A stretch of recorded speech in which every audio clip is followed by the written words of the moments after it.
Soy el pastor Juan José Gil. Sabes, desde que el ser humano se separó de Dios, como sabemos, con aquella rebelión en el jardín del Edén, algo que no parecía demasiado escandaloso ni parecía una gran cosa visto desde una perspectiva superficial. Sin embargo, fue una decisión. Aquella decisión marcó el rumbo de la historia, porque desde entonces el ser humano iba a estar alejándose más y más de Dios. Por supuesto, Dios siempre trató de mantener a algunas personas, aquellas de buena voluntad, podríamos decir, los que estaban deseosos de tener relación con Dios o de conocer la verdad. Dios nunca va a menospreciar a las personas que realmente buscan la verdad. Si la buscan de todo corazón, la encontrarán. Dios es justo. Él no va a hacer acepción de personas. Si ha bendecido a Noé o a Enoc, si ha bendecido a Abraham, si ha bendecido a Moisés, como sabemos, a David, a tantos hombres de Dios y mujeres a lo largo del Antiguo Testamento, sin duda lo va a hacer en cualquier tiempo y en cualquier momento. El ser humano fue el que se apartó, se alejó peligrosamente de Dios, hasta el punto de quedar totalmente enajenados, sin ningún tipo de dirección en la vida, sin más control que sus sentimientos, sus pensamientos erróneos. Si alguna vez te preguntas cómo la humanidad ha llegado hasta donde estamos, no te quepa la menor duda de que va en esa dirección. Hemos llegado hasta este punto sencillamente porque nos hemos alejado increíblemente de Dios. Me refiero a que nos hemos olvidado por completo. Ya los salmos resaltan este hecho. Fíjate cuando leemos que miró Dios desde los cielos para ver si había algún entendido que buscara a Dios, y no lo halló. Todos se han corrompido, a una. Todos se han vuelto vanidosos, mentirosos, incapaces de hacer el bien. Esta es la realidad en gran medida de nuestro mundo. Ahora, ¿cuál es nuestra gran confianza? ¿Cuál es nuestra gran esperanza, diría yo? Es que Dios cambió la cosa, cambió la relación. Aquella relación que era un caso perdido después de la caída, incluso después del diluvio, porque Dios le dio una nueva oportunidad a la humanidad a través de Noé. Noé con su familia construyeron el arca y se salvaron de aquel juicio tremendo. Un juicio como nunca antes lo ha habido en la historia, que prácticamente erradicó la vida del hombre en la tierra. Si no hubiera sido por aquellos 8 que se salvaron en el arca, ya no tendríamos humanidad. Pero Dios lo hizo. A propósito, tampoco hubiera habido humanidad si Noé no se hubiera mantenido fiel a Dios, porque nos dice la Escritura en Génesis 6 que Dios se agradó de Noé, se agradó de sus generaciones, por la sencilla razón de que no habían permitido que se deshumanizaran como el resto de la humanidad estaba haciendo. Cuando hablo de deshumanización, en este sentido, es muy parecida a la transhumanización o al transhumanismo. Es que el ser humano se había mezclado su ADN con otros ADNs ajenos a la humanidad. Y por esta causa Dios tuvo que preservar a Noé, que estaba todavía íntegro, para que la humanidad tuviera una esperanza. Y bueno, así fue que Dios salvó a la humanidad. Sin embargo, a partir de entonces, también porque seguían desconectados de Dios, quizá no la primera generación, pero la siguiente o la otra, enseguida vemos cómo se levanta Nimrod y enseguida van a hacer una especie de acuerdo entre la humanidad que entonces existía, para hacerse ellos mismos grandes. En ningún sitio hay una invocación a Dios.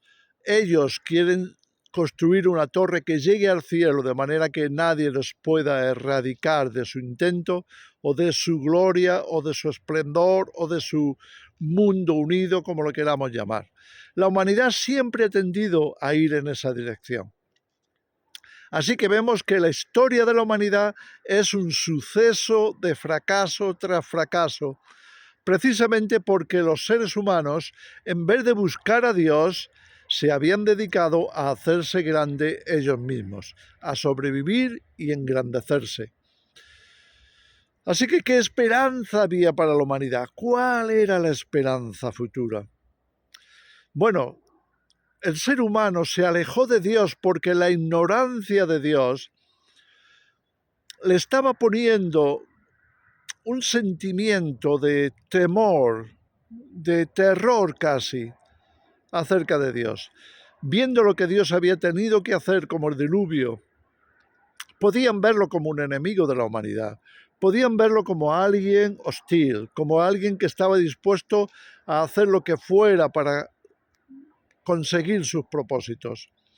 Este pensamiento de temor, temblor, terror, todo lo relacionado con el miedo, estaba en el ser humano, de manera que buscaban desesperadamente cómo relacionarse con la divinidad. Y así caían en la idolatría, porque acababan haciéndose sus propios dioses para de alguna manera tranquilizar sus conciencias, de que iban a someterse a sus dioses, de que iban a buscar a sus dioses. Por supuesto, eso no traía nada bueno, porque no se trataba del Dios verdadero, del Creador, sino de falsos dioses, de pura idolatría. Así que, ¿qué esperanza si la humanidad iba de mal en peor, como vemos a lo largo de la historia? Y hemos llegado al siglo XX, aunque estemos en el XXI, pero llegamos al siglo XX con las peores guerras de toda la historia. Es más, con la invención del armamento nuclear, o como queramos llamarle, el descubrimiento de la energía atómica.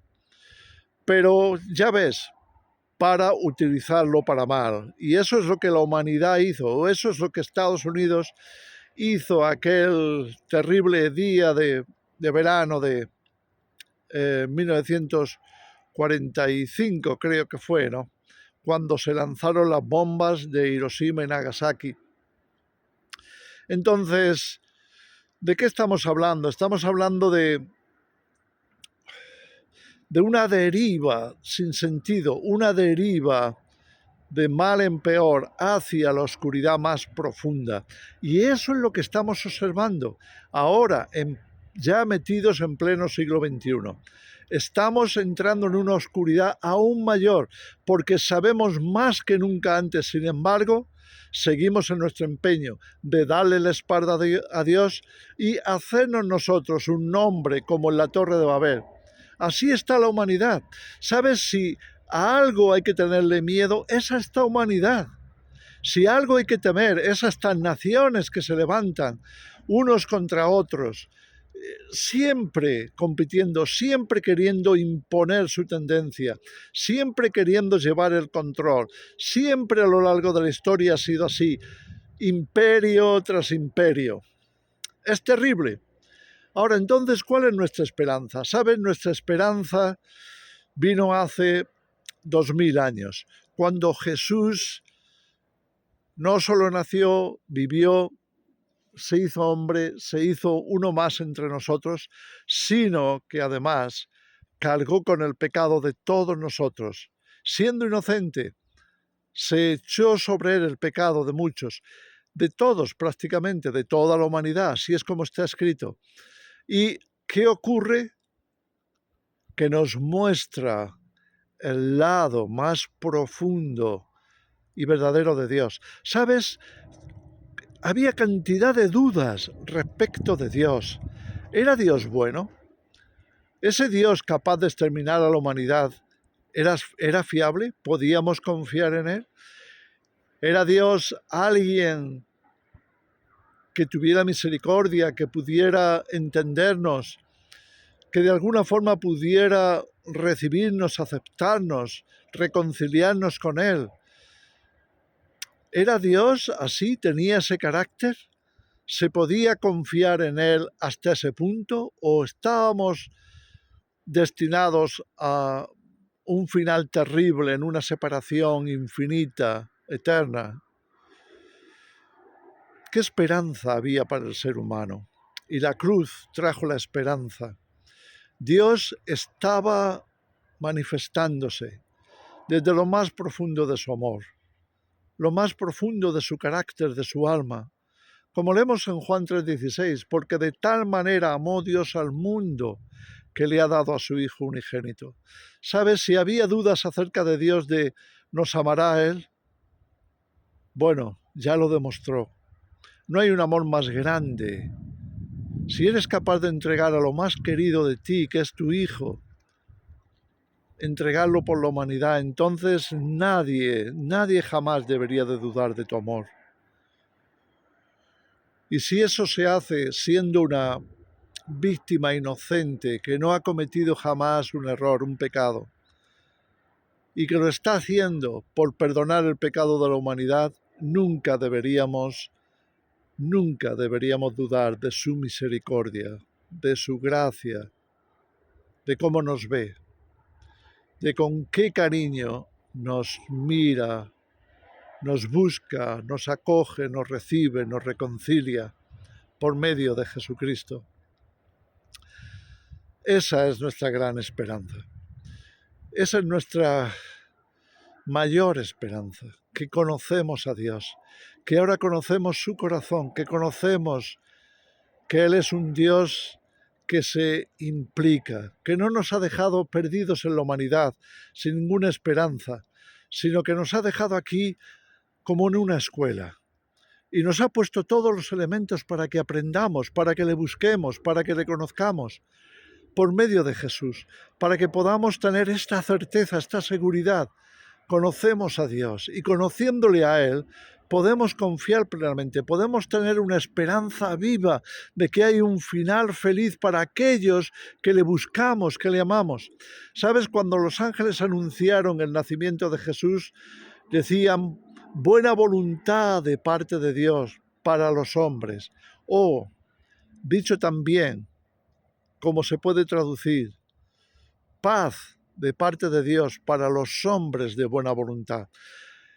Los hombres que buscan y aman la verdad, que no están aquí simplemente para hacerse ellos mismos más grandes, más famosos, más poderosos, más influyentes, con mayor control, con mayor deseos de dominio, de conquista para hacerse más grande, de hacer un nombre más grande, que nadie pueda discutir su autoridad. ¿Sabes? Esa dinámica del ser humano es pura vanidad, no sirve para nada. Esa es una de las razones por las que Dios nos ha dado una nueva identidad, para que ya no seamos de este mundo. No somos del mundo, no somos de este sistema. Somos del reino de Dios, porque tenemos ahora la mentalidad de Cristo, la mentalidad nueva del futuro eterno, de ese futuro que Jesús va a traer cuando venga, y no tardará mucho, y traerá la justicia eterna, y cubrirá la tierra con su sabiduría y su conocimiento. Así como las aguas cubren los mares, así cubrirá Dios toda la tierra. Daniel lo vio en el capítulo 2 de su libro, cuando dice que aquella piedra que cayó del cielo y derribó a las naciones y destruyó la obra humana, sin embargo, se hizo grande y cubrió toda la tierra y la transformó en su monte. Esa es nuestra gran esperanza. Y quería compartirla con vosotros. Ahora tenemos la mayor bendición que podríamos recibir. Conocemos que Dios nos ama. Conocemos la profundidad de su implicación en nuestras vidas. Él no nos ha desechado. Él no mira para otro lado cuando ve el mal y la injusticia. Él nos ama tan profundamente como nos demostró en aquella cruz del Calvario. Y los hombres de buena voluntad lo aceptan, lo reciben en sus corazones y nacen de nuevo, a una nueva vida, con una nueva perspectiva. Ahora estamos mirando hacia el futuro, a ese futuro glorioso, que es el reino de Dios establecido en la tierra. Ese o esa es la esperanza del remanente. Quería dejaros esa reflexión. Que el Señor os bendiga.